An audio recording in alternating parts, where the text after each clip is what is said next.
धरननि लेखा नोंथांमोननि गेजेराव होनो हागोन बेरेखा हानजानि सागु एमसिएलए इएमआ प्रमद बर'नि लिडारशिपआव थालिया हाग्रामा महिलानि लिडारशिपआवसो थासिगोन होननानै एग्रीमेन्ट खालामनाय लेखाया आंनियाव दङ। चन्दन ब्रह्म बिथाङा दिनै अफिसियेलि इउपिपिएल दोलो जइन जाहैबाय गावजों लोगोसे सानैसो रायजो राजाफोरखौ लानानै थांफादों भटार्स दा आरो दाख्लैबावै जोलैनि हांगार सानैसो दङ आरो बिथांमोन बनसु आफादनिफ्रायहाय दिनै बिथांमोना रायजो राजाफोरनि सिगाङावहाय इउपिपिएलनि मालाखौ गानहैबाय माने पार्टिनि मालाखौ गानहैबाय जायानो हक बिथांमोननि फारसे जे बुंनांगौ आं बुंलांखाबाय आरो बे खुनु गोदान बाथ्रा नङा आरो चन्दन ब्रह्म मानगोनां बिथाङा जितु इउपिपिएलआव हाबनो नागिरनाय बाथ्राखौथ' जों गोलाव समनिफ्राय मिथिबोबाय थानाय थ' नैबेजों दिनै माबा मोनसे बिराद गिदिर बेरफ्रुसार जाबाय होननाय बाथ्राया नैबेनोमोन नैबेसोनोल'मोन दिनै जयनिं जाबाय जोबलांबाय दा गाबोन जेब्ला सोराङो अब्ला माबायदि जाफिनगोनलाय बेबो नोंथांमोना नुलांबाय थागोन आरो बेनि गेजेरावनो जोंहा बिक्रमदैमारि आदाया जोबोद मोनसे गोख्रों बिबुंथि होदों आरो उइथ प्रुफ बिथाङा जेब्लायबो खोथाखौ बुङो नङा होमबा कागजे कलमेसो बुङो होननानै बिथाङा मिडियानि गेजेरजों फोरमायदों आरो बे जोबोद इन्टारेस्टिं जागोन थारैनो बिथाङा साननैसो उनावहाय बेखौ फोसावगोन होनना बुंदों 9 जन एमसिएलए बेरेखा हान्जानि होनना बुंदों माने रुलिं गभर्नमेन्टनि बिथांमोनाहाय एग्रीमेन्ट मोनसे खालामदोंमोन आरो बे एग्रीमेन्ट पेपारखौ बिथांमोना गभर्नर हाउससिम हरदोंमोन स' नैबेनि फोरमान बिथांनाव दङ होनना जाहैदों आरो बेखौ बिथाङा रायजो राजाफोरनो मिन्थिहोगोन होननानै बिथां खौरां फोसावदों बेनि सिगां नोंथांमोननो दिनै मोनसे इन्सिडेन्ट जादों जोंनि नैबे पिकनिक स्पट मोनसेयावहाय चौकी मानास चौकी इक'टुरिज्म मानास चौकी पिकनिक स्पटआवहाय मोनसे इन्सिडेन्ट जालांबाय आरो बेवहाय सासे सुबुं गोमानानै दङ 6 जनमोन बिथांमोना दावबायबोदोंमोन नलबारि मुकालमुआ जायगानिफ्रायहाय मुस्लिम धोरोमनि बिथांमोना ईदनि हयथ' मैया ईद थांबाय बेनि बिथांमोना दिनै बेरायनो फैदोंमोन जाहैदों लोगोफोर सानैसो 6 जनमोन 6 जनावहाय सासेया गोमाबाय दैयाव गेलेबाय थानाय समावनो माने बोरैबा गादलुनानैहाय गोलैदों जाहैदों स' नै बेफोरबायदि आं नोंथांमोननो भिडिअनि जोबथारनायावहाय नैबे क्लिप्सखौ होगोन आरो जोंबो नायहैदोंमोन नायहैनानै ओमफ्राय दसे नायगिरबायबो ओमफ्राय नाथाय नुवासै बडिखौहाय दा जों हर थ'नायखाय फैबाय बेनिफ्राय पुलिसफोरबो मोनहैबाय आरो एसएसबिफोरबो दंखायोमोन लोगोआवहाय एसएसबिफोरा पुलिस फैयैनि सिगां मोनहैनानै दंमोन जायगासिम नाथाय बिथांमोना खुनु बिदि रेस्किउ अपारेशनखौ जागायजेनाखैमोन दा दैयाबो इसेबां गोथौ नङा जे बेवहाय बिराद साननो गोनां बाथ्रा बिदि नङा नाथाय आसरित मोनसे बाथ्रा बेनो जे जि जायगायाव गब'दों नैबे जायगायाव नोंथांमोना स्क्रिनाव नुगासिनो दङ नैबे जायगायाव गब'दों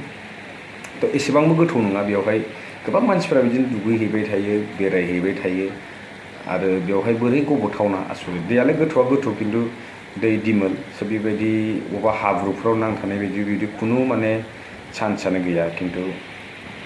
गोजावलांनायबो चान्स गैया मानोना हरै नैबे साइडजों नैबे दै ओरै बोहैलांनायजों बेवहाय बाला दङ आरो बेवहाय बडिया अलरेडि हायाव नांनानै थागोन आरो बोरै बारलांनो हानाय चान्सआनो गैया स' बे बेलायाव दा आसरित दा बडिखौ मोनगोन ना मोनाखै बिनि खौरां मोनथ'वाखै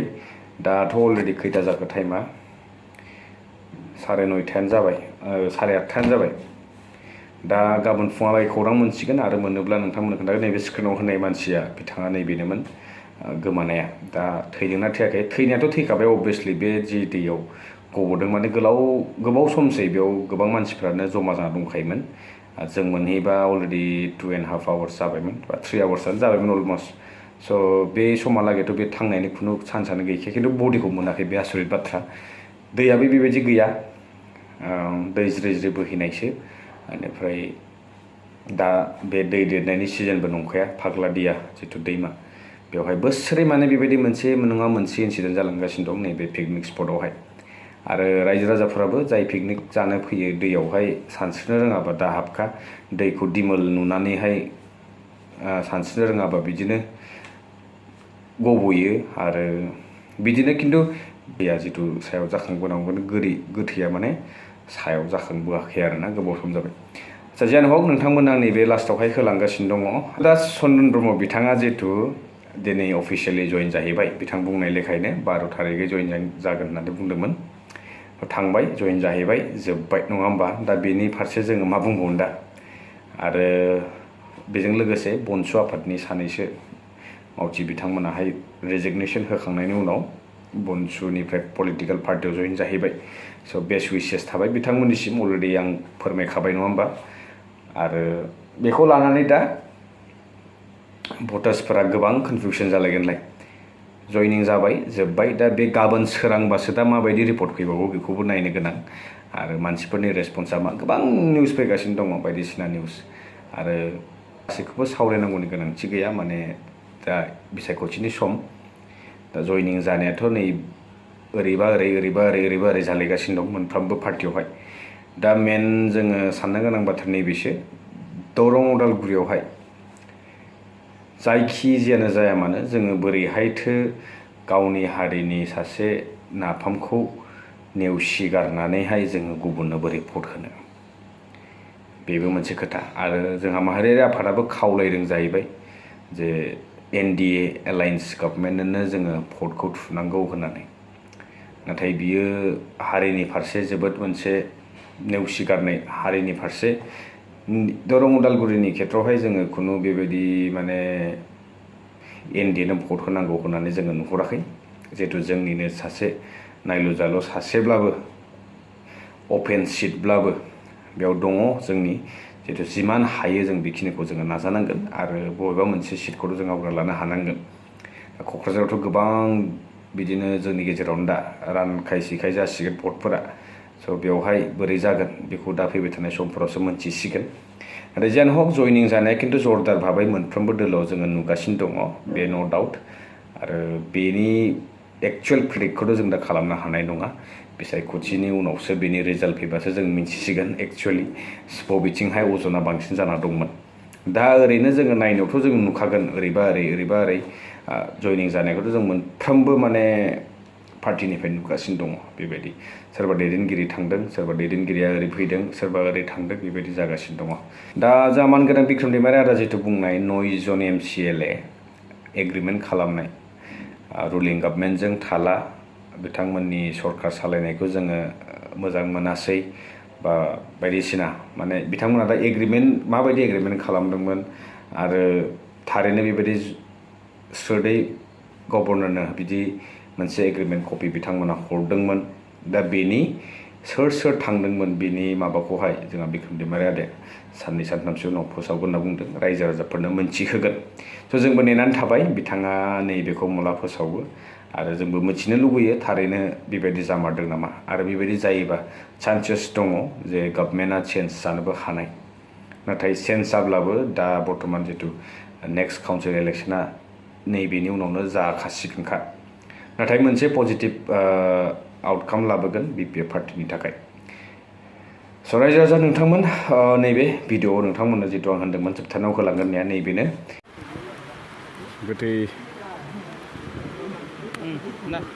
गोथै गब'नानै थैदों मानसि गब'ना थैदोंनिखौ नायनो फैदों नै बडिखौ मोनाखै दाबो नै बिसोरो लोगोफ्रा गाबगासिनो नलबारि मुकालमुवानि होननाय खोनादों मानसिफोरखौ नागिरबाय गोबां लकेलनिफ्रा दा पुलिस फैगासिनो दङ नायनोसै जोङो नागिरहैदोंमोन बे पिकनिक स्पटआवहाय नागिरहैनानै ओमफ्राय बयबो दंमोन बेवहाय रायजो राजाफोर दंमोन लकेलनि गोबां मानसिफोर दंमोन दैयाव हाबनानैबो नायदोंमोन बेबायदि गोथौथ' बायदि नङा गोथौआ गोथौ खिन्थु गब'थावना नङा आरो खिन्थु दा सोरबा बुंनाय बायदिब्ला बेवहाय मोनसे दन्दर दं जाहैदों माने गुदुं दं जाहैदों बेवहाय हयथ' बे बडियाहाय बे गुदुङाव नांथाहैनो हानाय खिन्थु बे गुदुङा दा नंमारगौना नंमारा बेसेबांबा गोथौ बे गुदुङा बेबायदि आरोना खिन्थु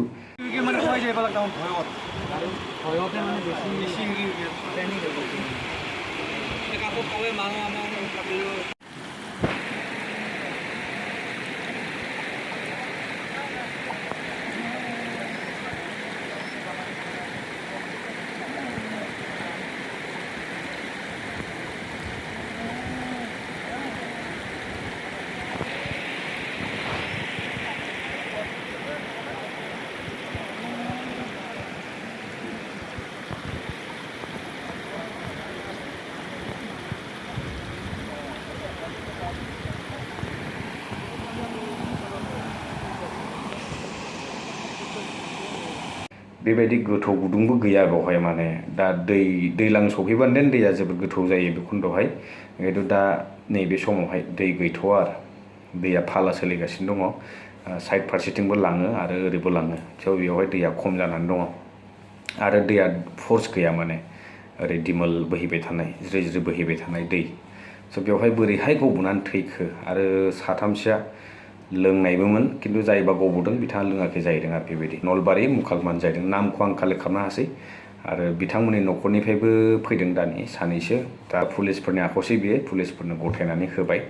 दा बिथांमोना बिजिरलायसिगोन बोरै जाखो बोरै जायाखै दा बडिखौ नागिरगासिनो दङ बर्थमान बेबायदि दा बेनो साबधान जानानै फैनांगौ जायनाखि दावबायारिफोर फैयो पिकनिक स्पटआव फैयो फैनानैहाय लोंला जाला बायदिसिना आरो बेजों लोगोसे मोनसे खोथा दाखोर दाला बायदिसिना बथल गोबाय लोंखां जाखां बथलफोरखौहाय सिफायनानै थांनाय नैबेफोरबो जोबोद मोनसे बिराद गाज्रि थासारि बा मोनसे बिराद गाज्रि लाबोयो जोंनि बे एनभायरनमेन्टनि थाखाय नेक्स्ट टाइमाव जितु नोंथाङानो फैफिनोब्ला बै बथल गोबायखौ नुयोब्ला बै दाखोर दालाखौ नुफैयोब्ला दान्दिसे सम गोजोन लानो होननानै फैनाय समाव नोंथांमोना बेखौ नुयोब्ला बोरैहाय गोजोननाय फैगोन बेनिखायनो गावनि सेफटिखौ नोजोर लाखिनानै लोंनायफोरखौबो